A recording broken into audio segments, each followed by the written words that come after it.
Hello, bonjour à tous, on se retrouve aujourd'hui du coup pour le 4e live de cette semaine pour réviser du coup le DNB de SVT, donc qui aura lieu mardi prochain. Donc aujourd'hui on va parler de la grosse partie génétique. Donc je sais que c'est une partie qui est compliquée pour vous. Je sais que c'est pas forcément facile à comprendre, que c'est hyper abstrait, etc. Donc je vais essayer de vous expliquer ça de façon la plus simple possible pour que vous compreniez bien comment ça se déroule. D'abord des rappels donc sur les notions qui sont super importantes, qui ont été vues normalement en classe de 6e. Donc sur la cellule. Vous avez, donc sur ce diapo à gauche, vous avez une cellule qui est composée du coup de son noyau, de son cytoplasme et de sa membrane cellulaire, qu'on peut aussi appeler membrane plasmique. Et à droite, vous avez cette même cellule, mais on voit à l'intérieur du noyau ce qu'on appelle des chromosomes, qui est finalement la molécule d'ADN, on y reviendra. Donc, la différence entre ces deux cellules, c'est leur phase de division.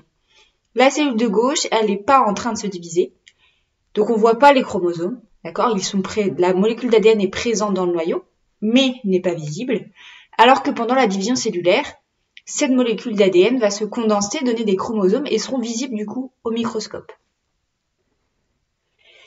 Donc cette information génétique, on la trouve dans le noyau des cellules, dans l'ADN. L'ADN, ça veut dire l'acide désoxyribonucléique. Cet ADN, du coup, je vous le disais, c'est une molécule qui, au moment de la division cellulaire, va se condenser, se pelotonner pour former un chromosome, donc une sorte de petit bâtonnet. D'accord ? Donc la molécule d'ADN s'enroule autour de protéines, qu'on appelle des histones, qu'on va voir sur le petit schéma, du coup, à droite. Et elle va s'enrouler aussi sur elle-même pour former des bâtonnets. Donc, on voit en bas de ce schéma l'ADN, donc de façon plus précise, ce que vous verrez ensuite plus tard en seconde, qui va se pelotonner pour former au final du coup des chromosomes qu'on peut voir du coup tout en haut à droite du schéma. Alors la notion de gène. Un gène c'est quoi ? Un gène c'est une portion d'ADN, donc c'est un petit morceau de chromosome qui donne une information sur un caractère précis. Par exemple, on va prendre un petit morceau de chromosome qui va donner une information sur le groupe sanguin, sur la couleur des yeux, sur le nombre de doigts à chaque main, etc. Et un allèle alors, un allèle c'est une version de ce gène. Par exemple, on a un gène qui se trouve sur un chromosome qui code pour le groupe sanguin, mais ce groupe sanguin va donc avoir plusieurs versions possibles. Il peut être A, comme j'ai mis dans l'exemple sur ce diapo, mais aussi B ou O. D'accord ? Donc, ce sont des versions d'un gène. Alors, grâce à une certaine technique de laboratoire que je ne vais pas détailler parce que c'est pas utile de le connaître pour le DNB, les chromosomes d'une cellule peuvent être prélevés et placés par paire et par ordre décroissant, donc par taille décroissante. On parle de karyotype. Le karyotype, il est caractéristique d'une espèce. Par exemple, dans l'espèce humaine, on a 46 chromosomes, donc 23 paires de chromosomes. Et parmi ces 23 paires de chromosomes, on a 22 paires de chromosomes homologues. On le voit du coup sur les karyotypes que je vous ai mis en bas. On a 22 paires de chromosomes homologues. Et pour finir, donc tout en bas à droite, on a une paire de chromosomes sexuels, donc qui vont définir le sexe de l'individu, qui sera du coup une paire XX pour la femme et XY pour l'homme. Donc l'espèce humaine a 46 chromosomes. Évidemment, toutes les espèces ont un nombre précis de chromosomes également, qui n'est pas de 46, mais de un peu plus ou un peu moins. Quand je dis toutes les espèces, c'est pas que les espèces animales. Les espèces végétales et les espèces bactériennes ont également un karyotype et donc ont également des chromosomes et de l'ADN. Donc, on va commencer en parlant de la méiose. La méiose permet la production des cellules reproductrices. On a dit que chaque individu de l'espèce humaine a dans le noyau de ses cellules 46 chromosomes, ce que j'ai dit sur le diapo juste avant. La première cellule d'un individu, vous savez, on appelle ça la cellule œuf, on en a parlé avant-hier je crois, et elle est produite par la rencontre entre l'ovule et le spermatozoïde, donc ce qu'on appelle en tout cas la fécondation. On peut donc supposer que la fusion, donc cette fécondation entre l'ovule et le spermatozoïde, donc qu'on appelle des gamètes, ça doit donner 46 chromosomes. Pour cela, alors j'écris il explique, mais c'est pas du tout il explique, c'est il existe. Pour cela, il existe une division cellulaire particulière qu'on appelle la méiose, et ça permet du coup de donner des cellules reproductrices avec 23 chromosomes, donc 2 fois moins que dans toutes les cellules de notre corps. On peut imaginer que dans les milliards de cellules de notre corps, on a 46 chromosomes. Les seules cellules qui vont posséder 2 fois moins de chromosomes, donc 23, ce sera les ovules et les spermatozoïdes. Et donc, il faut une division cellulaire particulière pour les créer, ces cellules reproductrices. Au moment de la fécondation, on va donc avoir l'ovule qui aura 23 chromosomes, le spermatozoïde qui va avoir 23 chromosomes. Si on fusionne ces deux cellules, on va obtenir 46 chromosomes. Et donc, notre cellule œuf aura bien 46 chromosomes, donc les 46 chromosomes caractéristiques de l'espèce humaine. Et la cellule œuf pourra bien se développer et donner un individu. Alors, comment ça se passe la méiose? Donc, on a dit que les ovules sont produits dans les ovaires, ça vous le savez, les spermatozoïdes sont produits dans les testicules, et donc ça va être au niveau de ces organes-là qu'aura lieu la méiose.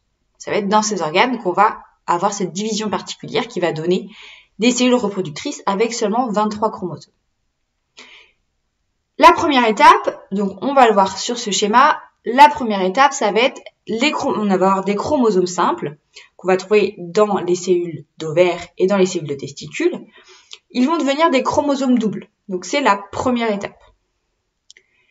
La deuxième étape, ça veut dire que ces chromosomes doubles, ils vont se diviser en deux pour donner 2 chromosomes simples. Vous savez, un chromosome double va former une sorte de X. Chacun de ces bâtonnets qui forment le X, on appelle ça une chromatide. Les 2 chromatides du chromosome double vont donc se séparer pour donner 2 chromosomes simples. Et donc ces chromosomes simples vont pouvoir aller se répartir dans les cellules reproductrices. Donc ce schéma, il est hyper important de bien le comprendre. On a donc les cellules à l'origine des gamètes, ça va être ovaires et testicules. Les chromosomes simples de ces cellules vont du coup se doubler pour donner des chromosomes doubles. Et ensuite, les chromosomes doubles vont se séparer en chromosomes simples pour donner des cellules reproductrices. À partir d'une cellule d'ovaire ou d'une cellule de testicules, on va obtenir 4 cellules reproductrices, donc soit 4 spermatozoïdes, soit 4 ovules.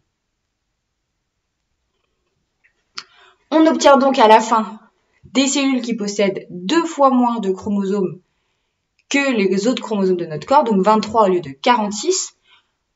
Quand on va faire la fécondation, quand ces deux cellules vont fusionner au moment de la fécondation, l'ovule et les spermatozoïdes vont fusionner, ça va faire 23 plus 23, 46 chromosomes. Donc on a bien une cellule œuf, si on regarde tout en bas du schéma, on a bien une cellule œuf avec du coup des chromosomes de la mère, des chromosomes du père, et ça forme du coup exactement autant de chromosomes que le karyotype des parents qu'on voit tout en haut. Comme on a le même karyotype que les parents, du coup tout va bien, la stabilité de l'espèce est maintenue, et ça c'est grâce à ce qu'on appelle la reproduction sexuée. Une fois que le spermatozoïde a fécondé l'ovule, donc on obtient cette cellule œuf, d'accord, comme je vous le disais juste avant, donc cette cellule œuf qui a 46 chromosomes, sauf que cette cellule œuf, elle va se diviser des milliards de fois pour donner un embryon, pour donner un fœtus, puis un nouveau-né, puis un enfant, puis un adulte, bon, etc., etc. Et cette division cellulaire, on appelle ça la mitose. Sauf qu'au cours de cette mitose, ça veut dire qu'on va avoir une première cellule, par exemple la cellule œuf qu'on va appeler la cellule mère, qui va se diviser en deux pour donner 2 cellules filles. Sauf qu'on a 46 chromosomes dans la cellule mère, et l'objectif c'est que dans chacune des cellules filles, on ait aussi 46 chromosomes, pour pouvoir maintenir le karyotype de l'espèce. Pour ça, il y a donc cette mitose qui permet de conserver le nombre de chromosomes. Donc la première étape, ça va être la réplication, on le voit sur le schéma donc en bas de ce diapo. Ça va être la réplication. Donc on va avoir des chromosomes simples dans la cellule œuf qui vont du coup se répliquer. On parle de réplication de l'ADN. Ça veut dire que les chromosomes simples deviennent des chromosomes doubles. Ça c'est juste avant la mitose. Ensuite, pendant la mitose, ces chromosomes doubles vont se séparer en 2 chromosomes simples et chacune des branches de ce chromosome va se séparer pour donner du coup 2 cellules filles. Ce schéma, il est super important, vous n'êtes pas obligé de connaître forcément tous les détails et toutes les étapes. Vous avez peut-être vu en cours télophase, anaphase, etc., etc. Donc c'est un petit peu compliqué. N'hésitez pas à le revoir quand même de votre côté. Mais si vous avez déjà bien compris qu'on a du coup une réplication de l'ADN, puis une séparation des chromosomes doubles en chromosomes simples pour former 2 cellules, normalement vous êtes déjà pas mal. Donc on parlait de la méiose tout à l'heure qui donne 4 cellules reproductrices à partir d'une cellule d'ovaire ou de testicule. Ici, on a 2 cellules à partir d'une cellule simple. Donc cette génétique-là, dont je viens de vous parler de gènes, d'allèles, d'ADN, etc., ça participe à la biodiversité. On a vu dans la biodiversité, on l'a vu ça hier, on a la diversité des écosystèmes, la diversité des espèces et la diversité des individus. Ici, on est du coup dans cette échelle-là, la diversité des individus. Chaque individu possède plein de caractères et ces caractères sont portés du coup par nos gènes. Les gènes, ils sont héréditaires, ça veut dire qu'ils se transmettent de génération en génération lors de la reproduction sexuée, comme on l'a vu tout à l'heure avec la méiose. Donc un gène, donc une portion de chromosome, est responsable d'un caractère. Par exemple, là je vous ai mis la paire de chromosomes numéro 15. Donc le gène qu'on va trouver qui est coloré au milieu, il est responsable de l'information couleur des yeux. Et donc c'est ce gène, cette partie d'ADN qui va déterminer la couleur des yeux de l'individu. Mais ce gène peut avoir plusieurs versions, je vous l'ai dit tout à l'heure, c'est ce qu'on appelle des allèles. Ici par exemple pour la couleur des yeux, sur cette paire de chromosomes, on a un allèle pour les yeux bruns et un allèle pour les yeux bleus.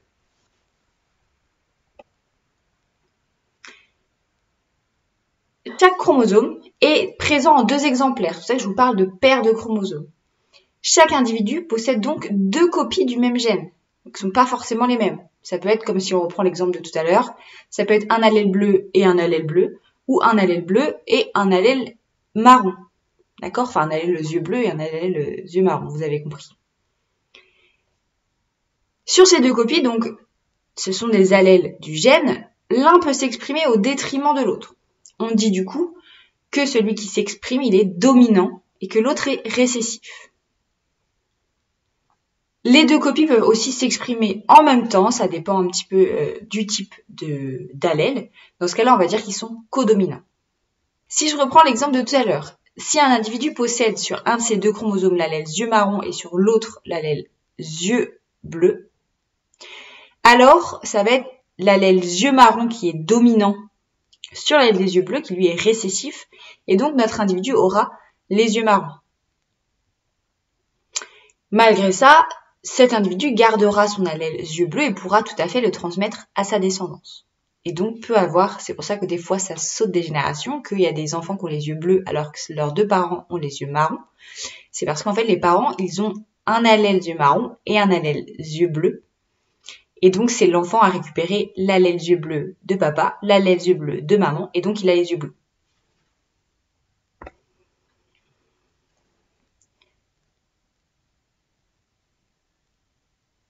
Donc, ces différentes versions des gènes, décidément j'ai fait des fautes dans ce diapo, ces différentes versions des gènes sont apparues, je sais pas pourquoi j'ai vu partout, sont apparues au cours du temps par ce qu'on appelle une mutation.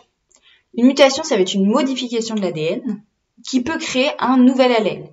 On peut imaginer que il y a des milliers d'années, tout le monde avait, enfin milliers d'années, pas forcément milliers d'années, mais des siècles, tous les individus avaient les yeux marrons. D'accord? Parce que la seule version possible du gène, c'était l'allèle yeux marrons. Sauf que, un jour, il y a un individu qui est né avec des yeux bleus. C'est parce qu'il y a une modification de son ADN, pour X raisons, qui fait que ça a créé ce nouvel allèle des yeux bleus. Cet individu, il s'est reproduit, donc il a transmis à sa descendance son allèle yeux bleus, et cet allèle s'est répandu petit à petit dans la population. Et donc aujourd'hui, il y a l'allèle yeux marrons et yeux bleus qui restent quand même plus rares que l'allèle yeux marrons. Le brassage chromosomique. Donc lors de la fécondation, on a un ovule de la mère qui va être fécondé par le spermatozoïde du père. Chacune de ces cellules possède 23 chromosomes, ce que je vous disais tout à l'heure. Donc 23 chromosomes chacune, ça veut dire un chromosome de chaque paire. Exemple, si on prend la paire de chromosomes numéro 15 dont on a parlé tout à l'heure, la cellule va hériter d'un chromosome numéro 15 de maman et d'un chromosome numéro 15 de papa pour former sa paire de chromosomes numéro 15. Et tout ça se fait totalement au hasard. Il y a des milliards de combinaisons possibles, ce qui participe aussi à la diversité des individus. Et on appelle ça le brassage chromosomique. C'est le fait que tout ça se fasse totalement au hasard. Alors, les différentes combinaisons, donc je dis que ça se faisait au hasard, peuvent quand même être déterminées grâce à des tableaux de croisement quand c'est relativement simple et quand on étudie simplement un caractère. Il y a une petite cocotte qui vient nous voir ici. Donc, par exemple, ici, on a un tableau de croisement pour déterminer le groupe sanguin du bébé de monsieur et de madame. On voit donc sur la première ligne les chromosomes numéro 9 parce que le gène qui code pour le groupe sanguin se trouve sur le chromosome numéro 9. Donc, qu'on va trouver dans les spermatozoïdes de monsieur. Le monsieur, on voit que pour ce gène du groupe sanguin, il a un allèle A et un allèle B. Donc, lui, il est du groupe sanguin AB. Ces allèles, ils sont codominants, ils s'expriment tous les deux. Et pour madame, on voit du coup dans la colonne, donc tout à gauche, que madame, elle a donc dans ses ovules soit l'allèle A, soit l'allèle O. Donc madame, elle est du groupe sanguin A parce que l'allèle A est dominant sur O, qui lui est récessif. Et donc on va compléter ce tableau de croisement. Bon là, il est déjà complété pour vous donner un exemple. La combinaison du spermatozoïde de monsieur et de l'ovule de madame va donner une cellule œuf. Donc, cette cellule œuf, dans ce tableau, si le spermatozoïde de monsieur donne un allèle A et que l'ovule de madame donne un allèle A, la cellule œuf aura une paire de chromosomes numéro 9, A et A. L'enfant, du coup, sera du groupe sanguin A, tout simplement. Par contre, si monsieur donne son allèle B et que madame donne son allèle A, l'enfant sera du groupe AB. Et on continue de cette façon. Sur la dernière ligne, si madame donne son allèle O qui est récessif et qui rencontre du coup le spermatozoïde avec un allèle A, l'enfant aura des allèles A et O, mais il sera du groupe sanguin A parce que c'est A qui va s'exprimer, du coup parce que O est récessif. Pareil pour le dernier exemple, B et O donnent un enfant du coup du groupe B. Alors ça, il faut vous entraîner à faire, n'hésitez pas à regarder dans vos manuels scolaires, il y a souvent des exemples donc, de tableaux à compléter, c'est important de savoir comment est-ce que ça fonctionne. Alors, pour les définitions, donc à connaître, il faut bien comprendre que l'ADN, ça veut dire acide désoxyribonucléique, que c'est une longue molécule qui porte l'information génétique. Quand cet ADN se condense, ça forme des chromosomes. Un caractère, c'est un attribut observable d'un individu, donc ça va être à l'œil nu, au microscope ou par expérience, etc. C'est pas forcément quelque chose de physique qu'on va observer au premier coup d'œil. Le karyotype, c'est la représentation photographique ordonnée de l'ensemble des chromosomes d'une cellule. Un chromosome, donc je vous l'ai dit, c'est un élément qui est microscopique, constitué d'une molécule d'ADN portant plusieurs gènes, qu'on peut observer seulement pendant la division cellulaire. Un gène, c'est un fragment donc, ou une portion d'ADN qui est localisé sur un chromosome et qui code pour un caractère précis. Héréditaire, donc c'est un adjectif qu'on utilise pour un caractère qui peut être transmis de génération en génération, donc à la descendance. Et un allèle, c'est la version d'un gène. Donc voilà pour cette partie génétique qui paraît toujours hyper compliquée et je sais qu'en cours on y passe des séances et des séances et des séances, une grosse partie de l'année. Globalement, voilà ce que vous avez à comprendre et à connaître. Les définitions sont super importantes parce que s'il y a des mots que vous rencontrez dans des documents et que vous savez pas ce que ça veut dire, ça risque de vous embrouiller. Entraînez-vous à compléter des tableaux de croisement. Si jamais vous êtes en galère, vous avez trouvé un exemple et que vous n'arrivez pas à compléter ce tableau, vous m'envoyez un message, je vous expliquerai comment est-ce qu'on peut faire pour que vous compreniez bien, d'accord ? Comprenez bien aussi que la méiose, c'est pour créer des cellules reproductrices, que la mitose, c'est pour la division cellulaire simple. Et normalement, ça devrait bien se passer. Je sais que il fait paniquer un petit peu ce chapitre, mais vraiment, il n'y a pas de quoi.